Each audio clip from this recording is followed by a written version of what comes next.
حضور میری تو ساری بہار آپ سے ہے۔ حضرت ابو ہریرہ رضی اللہ تعالی عنہ سے روایت مروی ہے، لیس شیء اکرم عند اللہ من الدعاء، اللہ کے نزدیک دعا سے زیادہ عزت والی کوئی چیز نہیں۔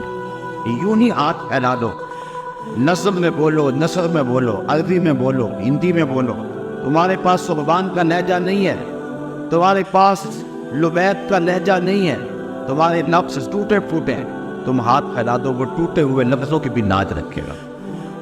وہ تو دل کی دھڑکنوں کی صدا بھی سنتا ہے، وہ تو کالی رات کے اندھیرے میں کالے پتھر پر کالے رنگ کی چیونٹی کے پاؤں سے جو آواز پیدا ہوتی ہے، تمہارا رب ارا ربیب النملۃ السودا، اس کالی چیونٹی کے پاؤں کی جو رگڑ ہے اس کو بھی تمہارا رب سنتا ہے۔ اس لیے جب بھی بولو سرگوشی میں بولو، پکار کے بولو، اپنے لیے مانگو، اوروں کے لیے مانگو، مانگ لیا پھر مانگو، بار بار مانگو، 100 بار مانگو، جس لہجے جس انداز میں مانگو، تمہارا رب تمہاری جوڑیاں بھرنے والا۔ لیکن کچھ وقت، کچھ جگہیں، کچھ مقام ایسے ہیں کہ جہاں ایک مانگو تو کروڑ عطا کرتا ہے۔ اوقات شریفہ ہیں، کچھ مقامات شریفہ ہیں، یعنی کچھ جگہیں ہیں منتظم پہ مانگو، جہاں اللہ کی رحمتوں کے اترنے کا یقین و اذعان ہے، وہاں مانگو، کسی نیک بندے کے پاس بیٹھ کر کے مانگو۔ تو جہاں مواقع اچھے ہیں وہاں مانگو تو عطا کرتا ہے۔ پھر کچھ دن اور کچھ لمحے ایسے ہوتے ہیں جن لمحوں میں دعا قبول ہوتی ہے۔ یوم عرفہ کو مانگو، ہفتے کے اندر جو دن ہے 7 میں جمعے کے دن مانگو، مہینوں میں رمضان کے ماہ نور میں مانگو۔ اسی طرح ساعتوں اور گھڑیوں کو لیں تو پچھلی رات کے درمیانی حصے میں مانگو، فرض نمازوں کے بعد مانگو، تو وہ تمہارا رب تمہاری دعاؤں کو مستجاب فرمائے گا۔ دعاؤں، التجاؤں اور تمناؤں کو اپنے رب کے حضور پیش کرنا، یہ اپنے رب سے ہم کلام ہونے کا ایک بہانہ ہے۔ ایک بزرگ سے پوچھا گیا دعا کیا ہے؟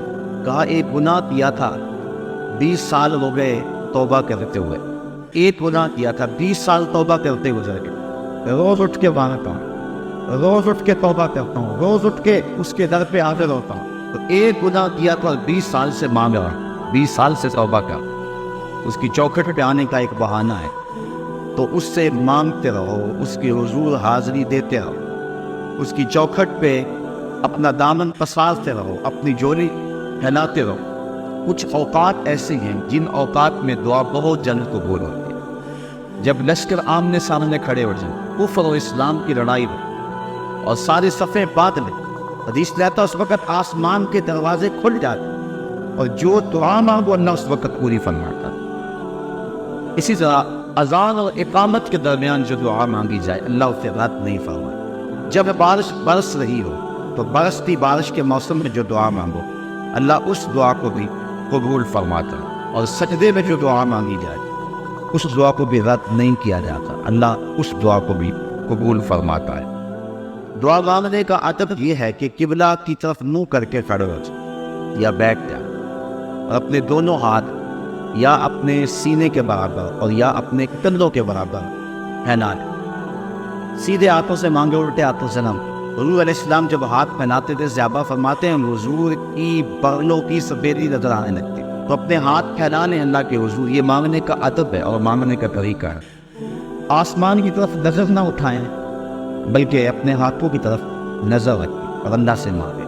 دعا مانگنے کا ایک ادب یہ ہے کہ دعا میں سجا نہ ہو، یعنی تکلف کر کے جوڑ اور ردیف اور قافیہ ملانے کی کوشش نہ کریں۔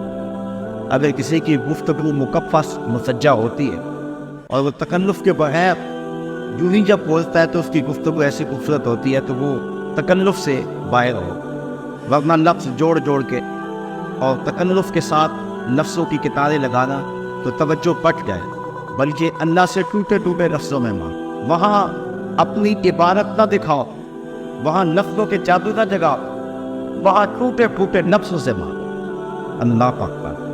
اور دعا مانگنے کا ایک ادب یہ ہے تضرع اور خشوع کے ساتھ مانگو، زاری کے ساتھ مانگو۔ ادعوا ربکم تضرعا وخفیا، اپنے رب کو خفیہ انداز میں اور ظاہر کرتے ہوئے پکارا، کیونکہ آنکھوں سے بہتے ہوئے آنسوں کی وہ لاج رکھتا ہے، اور گناہگار کی آنکھ کا پانی اللہ کے غصے کی آگ کو ٹھنڈا کر دے۔